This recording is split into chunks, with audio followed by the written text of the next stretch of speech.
అది దానికి మిగతా విషయాలు అడగండి ఈ విషయం కంటే. సార్ జగన్మోహన్ రెడ్డి మిమ్మల్ని పూర్తిగా నమ్మాడా సార్? మీరు ఎందుకు నమ్మలేదు? అంటే ఒకప్పుడు మీరు దూరంగా ఉండేవాళ్ళు, కాంగ్రెస్ పార్టీలో ఉన్నప్పుడు అతన్ని విమర్శించారు. ఒక్క విషయాన్ని మాత్రం మనం గుర్తుంచుకోవాలి, ఎవరైనా సరే ఒక పార్టీలో వచ్చిన తర్వాత ఇవాళ జగన్మోహన్ రెడ్డి గారు మా పార్టీ నాయకుడు.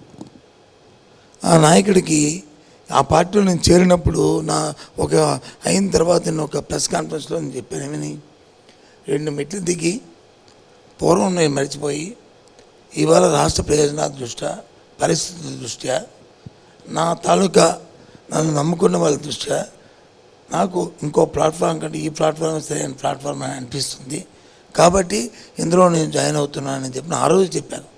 ఆ రోజు నుంచి నా తాలూకా నడవడిక అలాగే ఉంది. ఎక్కడ ఏ విధంగా ఏ ఇష్యూ వచ్చినా ఓన్ చేసుకుంటాం, అది నాకు అలవాటు ఫస్ట్ నుంచి కూడా.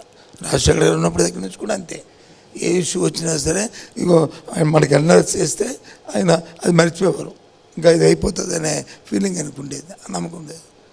అదే ప్రకారంగా ఇప్పుడు కూడా సేమ్ అదే లైన్లో నా మటుకు నేను ఐ ఫీల్ అవతల వాళ్ళు ఏం ఫీల్ అవుతున్నారా లేదా, దాంట్లో ఏమైనా తప్పులు ఉన్నాయో ఏమైనా వాళ్ళు తెలుసుకుంటే కరెక్షన్ చేసుకుంటే, కానీ నేనైతే మాత్రం అది ఫీల్ అవుతాను. సార్ రాష్ట్ర వ్యాప్తంగా వైసీపీ అభ్యర్థులను కొన్ని చోట్ల డ్రాప్ చేశారు, కొన్ని చోట్ల రీషఫుల్ చేసి పంపించారు. ఉమ్మడి విజయనగరం జిల్లాలో మాత్రం ఒక్కరిని కూడా మార్చని పరిస్థితి. ఎందుకంటే మీ మీద విశ్వాసంతోనా ఎందుకు ఆ నిర్ణయానికి పార్టీ వచ్చింది? మీకు అప్పగించారా మొత్తం ఉన్న సిట్టింగ్ అందరినీ గెలిపించాలని? నా మీదే కాదు, అక్కడున్న శాసనసభ అభ్యర్థుల మీద కూడా. నా ఒక్కడి మీద అనుకుంటే అది అవుతుంది. శాసనసభ అభ్యర్థి వచ్చి వారి 5 సంవత్సరాల్లో వాళ్ళ పనితీరు, ప్రజలతో వాళ్ళ మమేకమైన విధానం, వాళ్ళతో ఉంది పార్టీకి విధేయత, అవన్నీ కూడా కోణాలు చూస్తున్నప్పుడు అక్కడ ఉన్న వాళ్ళందరూ కూడా ఆ రకంగా ఉన్నారని ఆ నాయకుడు ఆయన నమ్మాడు, ఆయన చేశారు కాబట్టి ఆ రకంగా తీసుకున్నాను నేను.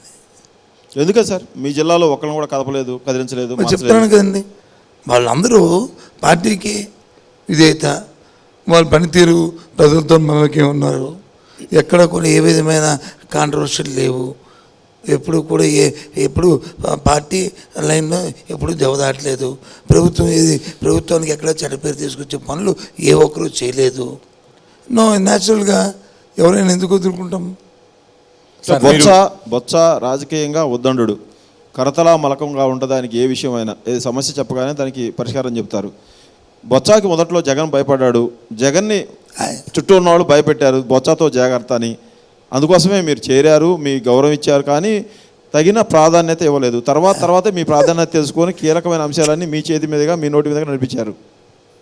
సార్ నా తెలియకొడుతున్నాను, మీ పర్సెప్షన్స్ అన్నీ, మీలో ఉన్న ఆలోచనలన్నీ, మీ అభిప్రాయాలన్నీ మామూలుగా ఎక్కడ ఏదో పాయింట్ తీసుకొచ్చి